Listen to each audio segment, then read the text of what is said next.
If I had to describe Prajakt in one line, I'd say he's the perfect blend of strategy, soul, and substance. He is a man who's built companies, advised founders, and shaped the investment ecosystem in India. But what truly stands out is how deeply human he is through it all. His humility doesn't dim his brilliance, it amplifies it.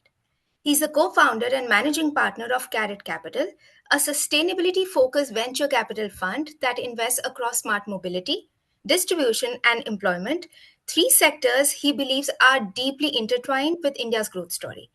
Before this, he founded Amplify, which ran accelerator and funding programs for corporates, governments, and VC funds.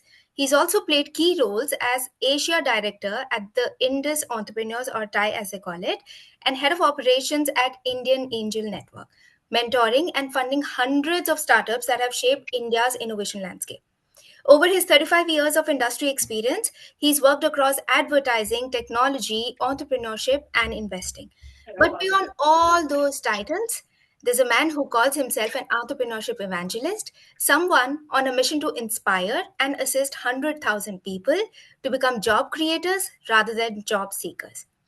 And if that wasn't impressive enough, he also sits on the board of the brand called You, one of the world's most popular podcast platforms, and REF India, a global network of industry leaders driving change across sectors.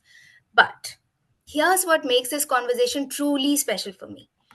Because before any of that, before mics and scripts and show titles, there was a chat with Prajakt, or P as I call him, that brought his podcast to life.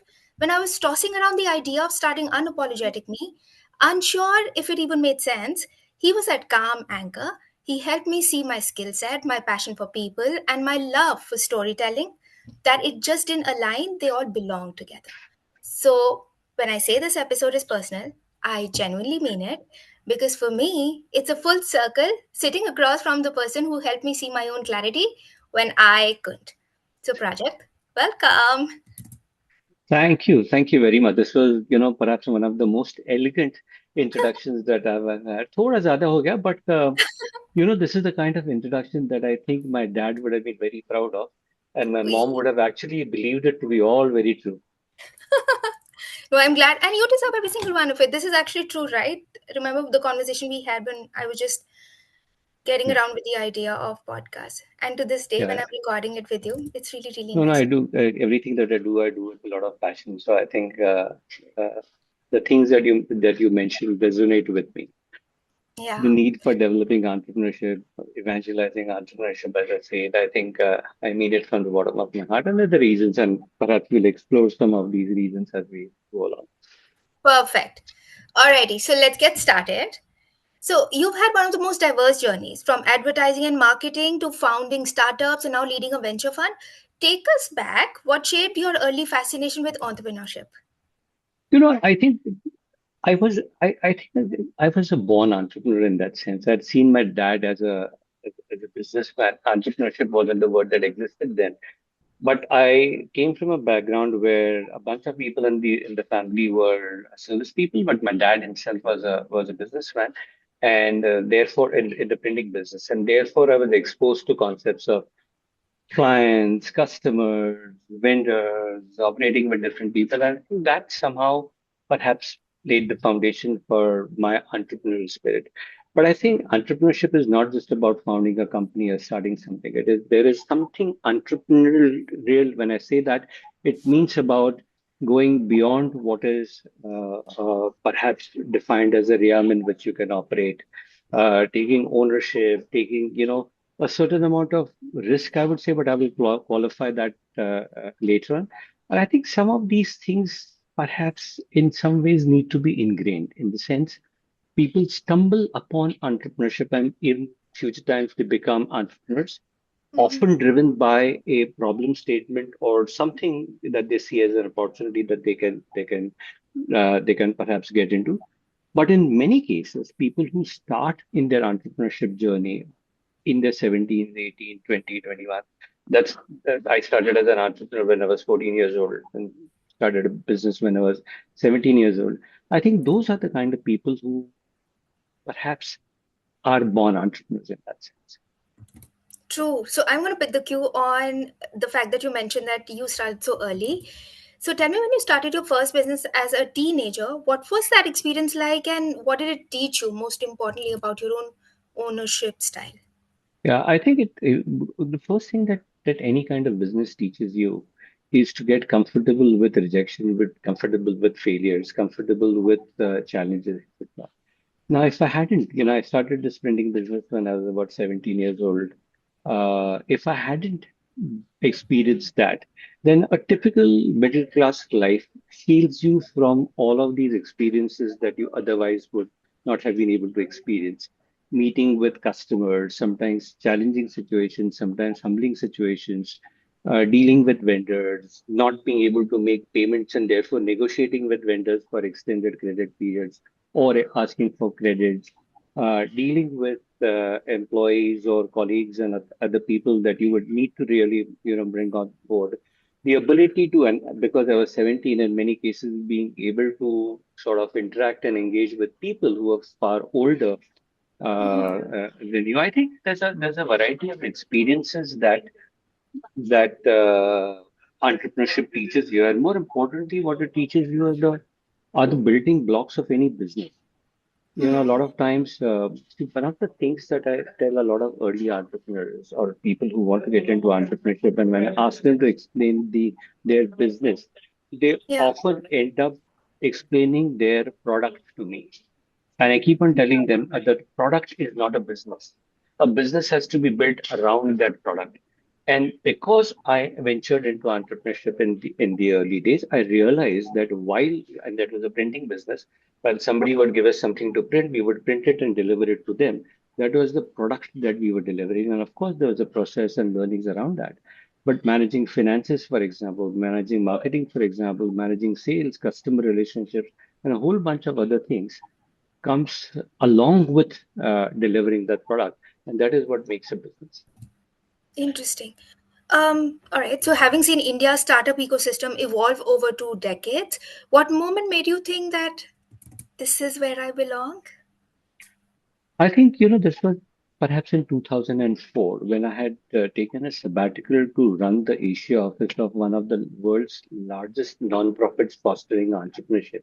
It's called the Indus Entrepreneurs or TIE.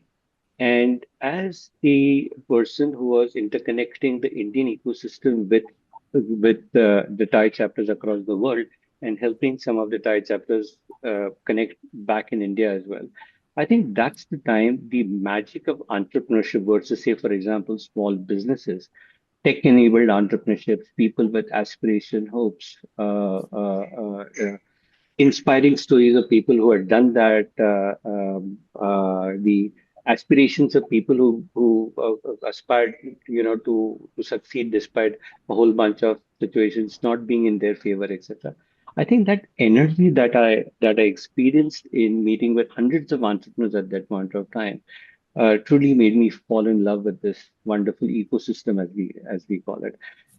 And I tell my children the reason that keeps me so excited about this whole world of entrepreneurship is because you end up meeting people Yeah. who are so optimistic and who believe that tomorrow is going to be better than today and who are so, sort of convinced that they will be the next big success story. It's just inspiring to be around such people. Yeah, that is so true. Okay, one of the things that I loved about the bio was entrepreneurship evangelist. Talk a little bit about that. Your mission to help about 100,000 individuals become job creators. I think it's really powerful.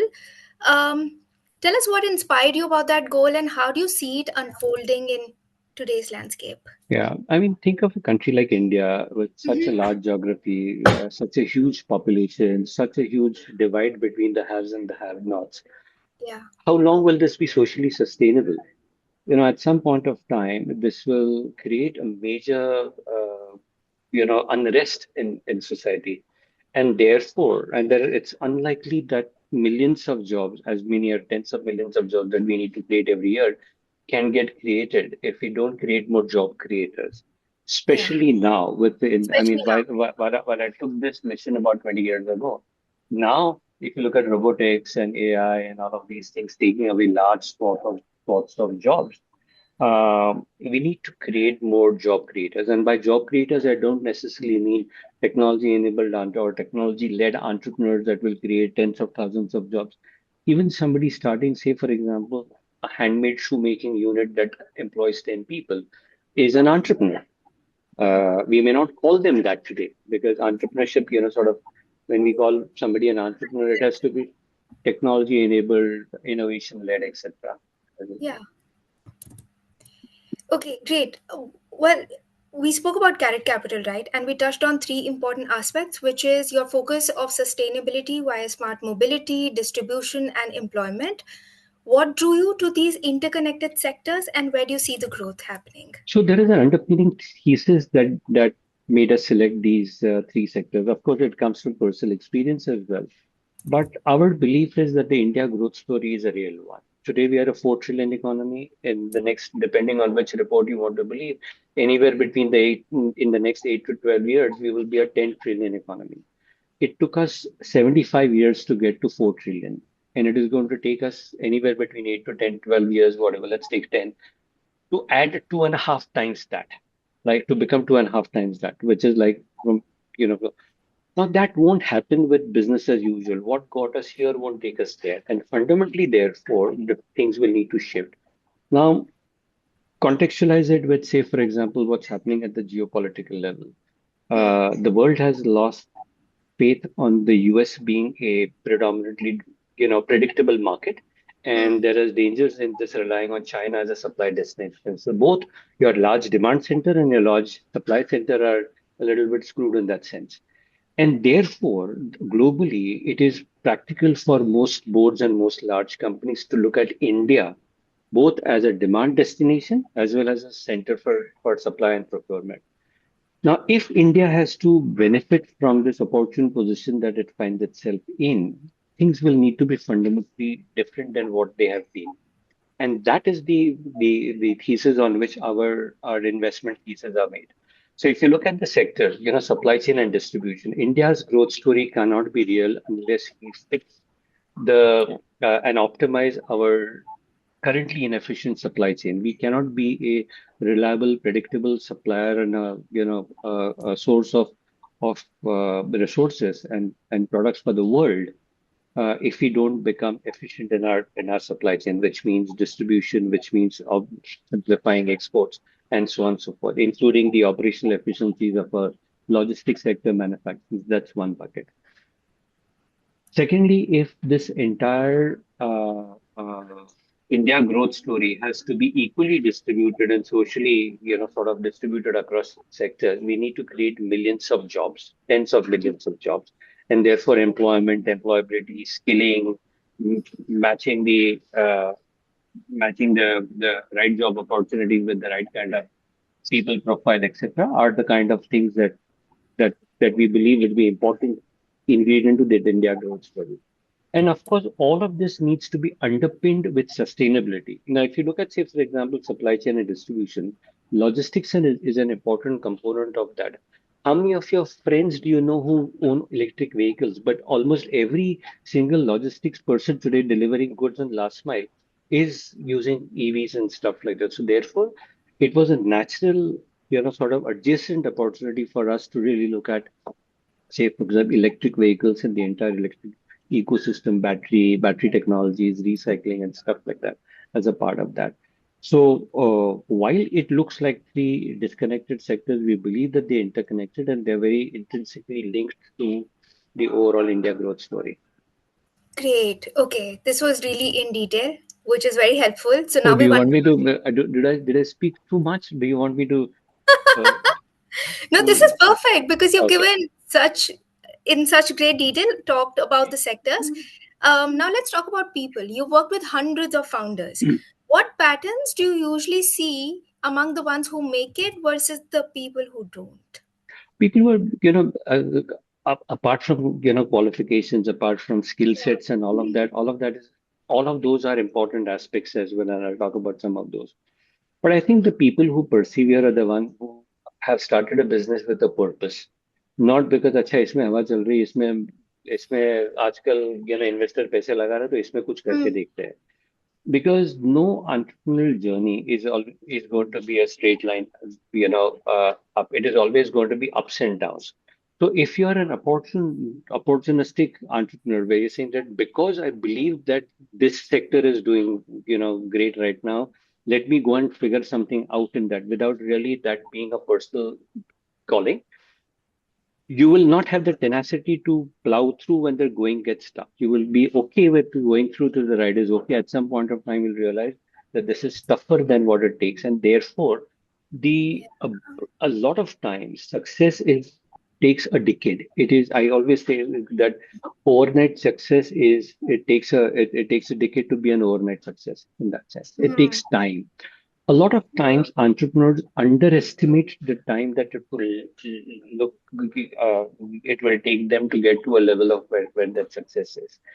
And therefore when you see entrepreneurs that are driven by a certain purpose and mission, Hmm. uh, their ability to really withstand those challenges and find ways to be able to still do that because there is something deeper that is calling is extremely important. Now, of course, that without the rest of the supporting things in terms of your ability to understand how business works, to manage people, to manage different stakeholders, to execute, to plan, to have a strategy, to keep focused, to keep it planning at it. All of those things are important as well.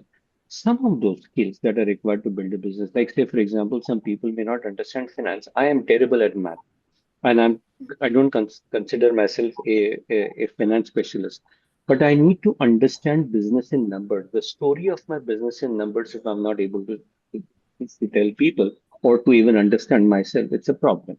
I don't Hmm. need to be a finance wizard to understand my business in numbers, right? But there are some of these things will be the functional skills which will be required, and there will be a passion, and there is a passion that needs to drive them. But I also see that a lot of times entrepreneurs who start along with somebody with a matching wavelength and similarity of aspirations and similarity of views on where the business can go have a far longer staying capacity and therefore in some cases can make the difference between success and failure. Otherwise, it's a lonely journey. It's quite tempting to give up and say, let me go back to a job. Really, I had a different opinion. I feel like it's easier to start with somebody at the same wavelength, but to continue with the same zeal and enthusiasm because, like you said, the story is going to go up and down so many times. So I was saying maybe it's going to be a difficult thing, but you totally make a point here. Right? Having somebody who sticks around with you makes it easier to pull it through then. Yes, and but it's also important, and because of the factors that you mentioned, it is extremely important for you and somebody who will be a co-founder or co-founder to really assess and analyze what ups and downs are likely to happen and what the situation is going to be. Let me give you an example. If three people are starting a company and one of them has the ability to go without a salary for a year or 2 years, 3 years, for example, but the other two they feel that look, after 6 months, I don't have the ability to Yeah, take no salary. In which case, there is no point in just assuming that everything will go fine and 3 महीने में पैसे बन जाएंगे या funding आ जाएगी and therefore things will be okay and for fourth month onwards I will take a salary. I always tell entrepreneurs plan for the worst and hope for the best. But don't plan for the best case situation because if the reverse happens, you're screwed. Plan for the worst case situation, and if the reverse happens, you just ride the wave. But when entrepreneurs spend enough time, or co-founders when they're coming together, they spend enough time on how they view life, how they view life at work, how they view life at home. So, for example, if I have a co-founder, if I'm the kind of co-founder who wants to take 3 holidays a year with 1 month breaks and stuff like that. Okay, that's my lifestyle. Does that align with what I'm required to do? If it works, that's fine. But if that's my calling in life, that's my calling in life. So I think got entre it. founders doing conversations between them is a good thing. I want you to know I'm making mental notes as you say it because I'm like, this is important. That's how you have to produce, and that's how you have But listen, I talk a lot, so therefore, at any point of time when you think I'm talking something, do like this or do something like that, I'll keep quiet. No, we wanted to talk because these are good words, and not many people know about this because I feel like it's easier to jump and take the plunge, but to actually know what lies there, and you should not be the one realizing it later. The idea is that it helps you to think it through so that you make a good decision instead of figuring it out later. Sure, sure. All right. So, how do you balance the heart of an entrepreneur with the head of an investor? I put my creativity in writing this question. I think both are aligned. I think without the entrepreneur's heart, there is no point in investing in any business because you may or may not get anywhere. I think it's extremely important for entrepreneurs to be passionate about what they do, and it is usually again, we are early stage investors because there is I mean that's the space that we play in. At that stage of the business, there is very little evidence of with data and stuff like that. So what are you betting on? You're betting on a view that the concept addresses a large market, and this team has the ability and the passion to create a large business within that large market that exists, or they will create. Often, we end up investing in businesses that are category creating businesses or growing the categories kind of businesses. At that point of time, in the absence of data, the vision of the entrepreneur is extremely important. However, just hard without the practicality of understanding what the dynamics of building that business is going to be an impractical one. Now, one of the things that we tell, and I'll explain to you why I say heart is more important than say, for example, what word did you use? The logic, or no, the, The head of the investor. okay. So I'll interpret it as the logic and some of the other Yes. aspects and stuff. No business will go according to a business plan that you made. Not for the first year, not for the second year, not for the fifth year, not for any year. Uh, Even if, say, for example, our best entrepreneurs today, say people like even Mukesh Ambani, people like Sunil Mittal, Naran Bhatt, or Tim Cook, or whoever, Elon Musk could write business plans that played according to the way they had written, there would be no stock market in the world. There is a stock market in the world because people make assumptions, they make projections, and sometimes they overshoot, sometimes they undershoot because things are changing.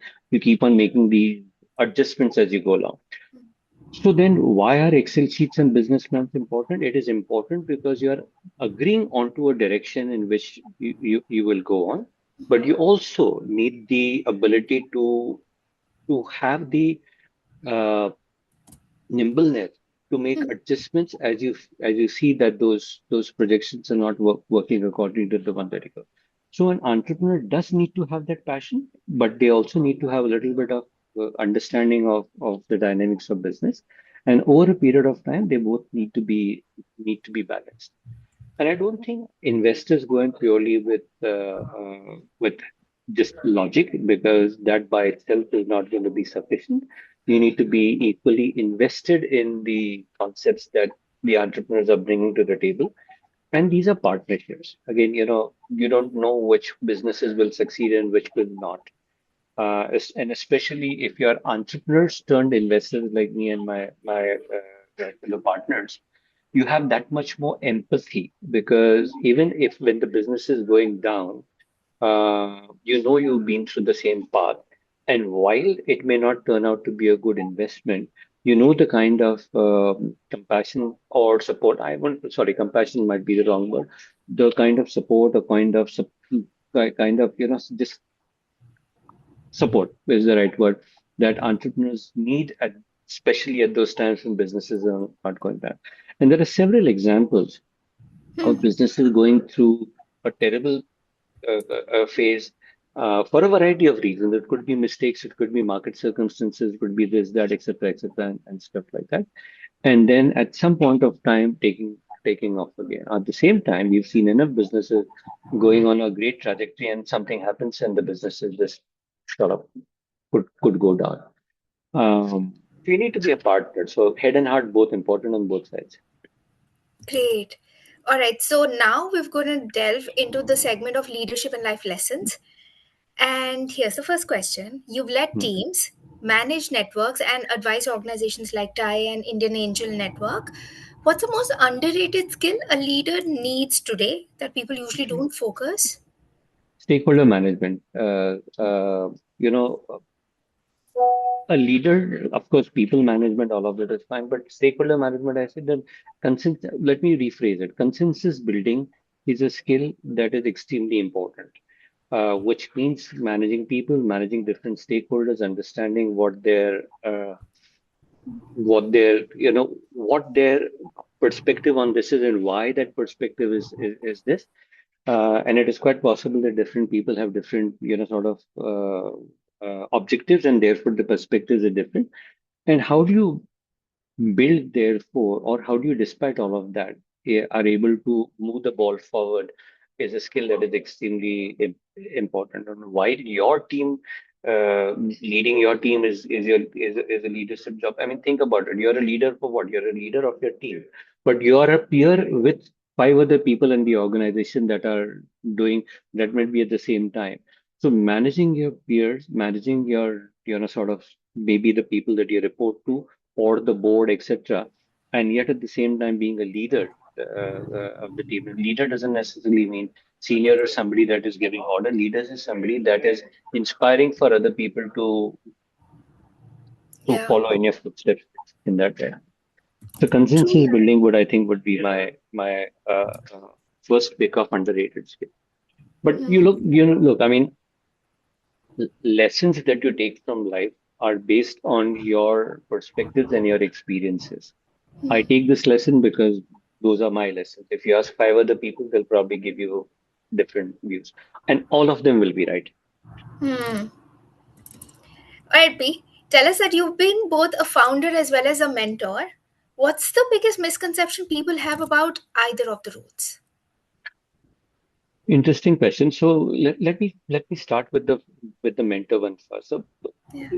and being a mentor is like being a bouncing board. It is a lot of times mentors or people who are requested to mentor a startup assume that they have all the answers, or that because of their experience their view should prevail, and therefore when you give a suggestion they expect the entrepreneur to absorb that view and go and implement it in their business. And that may not happen, and that need not happen, because entrepreneurs are typically people who see the world differently than the way it is. They're wanting to change that, and they're wanting to make a difference to that world, and therefore their way of approaching that particular situation or problem or opportunity could be very different. And therefore, but then why are mentors important? Mentors are important because they get very vantage and experience perspectives on that particular point. Sometimes the entrepreneur may agree with you, sometimes they may not. So a that mentor assuming that whatever I suggest or recommend will be blindly accepted by the entrepreneur is a is a is something that is in an incorrect assumption to go with, and it shouldn't be right. Sorry, how would you frame the question, Belle? Let me So come it back. was. So I was asking that you've had both the roles, right? Been a founder as well as a mentor. Mm, What is mm. the biggest misconception people have about either of the roles? Yeah, a lot of and it has reduced now, but I think earlier a lot of people used to think of becoming entrepreneurs because they thought that I could be the boss. I could do things my way. I could, or Hmm. I could. This was There's a sense of freedom. And while it is partly true that you end up doing things that you enjoy, you can set the culture, define this and that and stuff like that. The sense of ownership or the sense of responsibility that you will have towards everybody. I mean, say for example, if five people work in your organization or 5,000 people work in your organization, they have made the choice and they have taken the decision that their future is better working under you or with you than in any other place. That's a huge sense of responsibility that comes along with it. So it is not just just the freedom saying that, you know, I wanted to become a business or I wanted to be an entrepreneur because I want to do things on my own. Yes, of course, but there are a whole bunch of uh, uh, stakeholders internally and externally that you have to be responsible for too and accountable to. All right, I'm going to touch on a different segment of yours. You've always said that family and friendship is the backbone of your being. So, how have relationships influenced your professional journey? I think um, actually the other way around. A lot of my business relationships end up becoming, professional relationships as well, and I think that's a conscious thing that I do. I don't think transactional relationship in personal life or in Mm, professional life sustain beyond the first impact. But if you build emotional relationships, if for example, start understanding the other person, shared some of your hopes, aspirations, vulnerabilities, and all that, those relationships just start becoming at a different level, and there's a different sense of synergy? uh, of support Support. that one can get. It's like what are good brands? A good brand is something where you will be. What is the advantage of having a great brand equity? Is that people forgive you for Hmm. mistakes that you might do. Say for example, if you have a trusted brand, but ek din uska, say for example, the product that you comes out wrong, or is a Hmm. you will complain and you'll tell it, but you will not write that brand off because there is a history and consistency with that one. Yeah. Doing what Similarly, is when you the build the relationship at an relationship? emotional level, it allows for a little bit of that friction to be ironed out far Hmm. easily. Okay, so tell us that you've spent years helping others find clarity, but I how don't do know you that. I mean, find? I know that might be an overstatement, but okay, let's go with the question since you framed it. Uh, Oh, you do, right? You guide entrepreneurs early stages. So, No, but I provide question no, no, no, no. Again, I'm going back. I'm saying that I provide one perspective because I've got perspective. a certain set of experiences. I share my perspective with people. Just because it was right for me doesn't mean it is right for a different set of people. But it is important for anybody, including me, to have multiple perspectives and then take a decision depending on what I think is right based on multiple. Now, if I know only one way of approaching a particular problem, then Yeah. I try only to, that would be the only solution. But if I speak to 20 people and get four other options, I may choose to do what I wanted, but at least I will have a lot more conviction in the way I'm doing it. Right? So, I'm still going to finish my question. Yes, please. The question was, how do you find clarity when life gets noisy? Perspectives from different people. And, sometimes, sometimes, my children might tell me something that gives me clarity on a certain thing. Sometimes it could be friends, sometimes it could be a customer, sometimes it could be, just talking to people. And I mean, when you assume that you don't know the answers, and when you ask people, uh, it's good. You get answers. So, remember we touched upon the concept of entrepreneurship evangelist, and you explained things. What does being an entrepreneurship evangelist mean to you personally beyond the title? So, my mission is to create or instigate and assist 100,000 people to be job creators. Now, that's not a number, it's a directional number, which means it's not 100, it's like a large number. Um, I therefore use every opportunity that I can when talking, say, for example, addressing school students or addressing college students, etc. I encourage them to take entrepreneurship or consider entrepreneurship as a journey. And therefore, what would I tell them? That look, if you go, for example, to a restaurant Hmm. or to a shop or to somebody, just be curious in terms of ये होता कैसे होगा? अच्छा आज इसमें pizza बना रहे हैं, अच्छा चीज कहाँ से आता होगा? ये कहाँ से Hmm. आता है? Ask that person in terms of no. where do you get your things from? So you'll get concepts of supply chain. You'll get Mhm. things that procurement. Acha, who comes and cleans up all these floors and all that? Do you have vendors? Where do the uniforms come from? How do you hire people? Do these people get a daily salary, monthly salary? Are they on rolls, etc.? When you start asking questions over a period of time, your questions also start getting a little more, what do Refined. you call it, sophisticated in that sense, and Yeah. therefore you start getting more comfortable with the idea of businesses. Now, a lot of people at different points of time stumble upon ideas that they think यार इसमें business कर लेते हैं, but they hesitate saying that यार कभी business किया नहीं, मेरे घर में भी किसी ने business नहीं किया, so I don't know whether I'll be able to do it. But Yeah. when you are comfortable with some of these concepts about that make up a business, you will be a little better ready for doing that. And I Mhm. encourage a lot of younger people to do that at one level. And the other side, for example, I've written a book, and that's available freely as a PDF uh, for people who have decided to take the plunge. Should one start up, and what are the things that go into raising capital for your business, for example? Now, again, these are my experiences that I've poured out. Some of these things might be relevant for some people, some of that might not be. But that's my attempt in giving people some or contributing to what I call evangelizing entrepreneurship. But by the way, entrepreneurship is not necessarily about starting up on your own.